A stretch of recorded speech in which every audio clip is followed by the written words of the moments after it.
The burning of the Opera House. The night was wet and stormy. It was the 12th day of December, in the year 1955, a night I'll always remember. And the people down in Pana were shouting as they passed by, "Our Opera House is on fire," was every Corkman's cry. As I stood and I watched it blazing, I just thought of the last would be, like Blarney without its kissing stone, or Cork without the Lee. Take Killarney without its colour, without its lakes and fells. Take a Corkman without the echo, or Shandon without the bells. Add those losses up together, take them one by one apart, and the loss of the Opera House you'll not have in a true Corkonian's heart. Now, some young lads stood around me, and to them 'twas one great joke. But I also saw an old man, and I knew his heart was broke. Because when I said, "Sure, sir, they'll build it again, a much greater one than that," he turned and said, "Ridiculous, boy, don't be talking through your hat." I noticed he wore no overcoat as he stood in the lashing rain, as he watched his memories go up in smoke, a memory for every flame.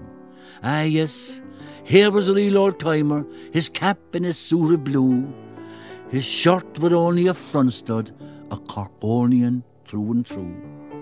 Well, by to tell you the truth, I was a regular to the opera on Saturday night, and to hear the visiting company sing, 'twas worth staying up all night.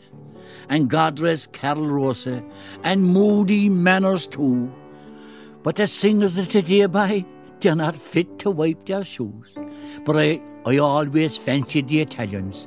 They had voices as clear as a lark, and 'tis often I went to the railway just to welcome them to Cork.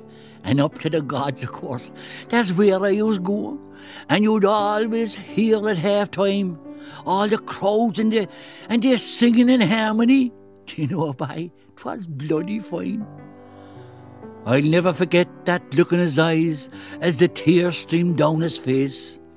And I patted his shoulder gently, saying, "Sir, your tears are no disgrace. For if I live to be as old as you, all I ask is one small right, that God will keep my memory as fresh as yours is so tonight.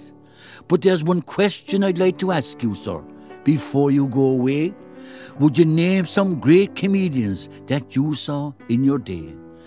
He put his hands deep in his pockets, and his voice still sounded sad.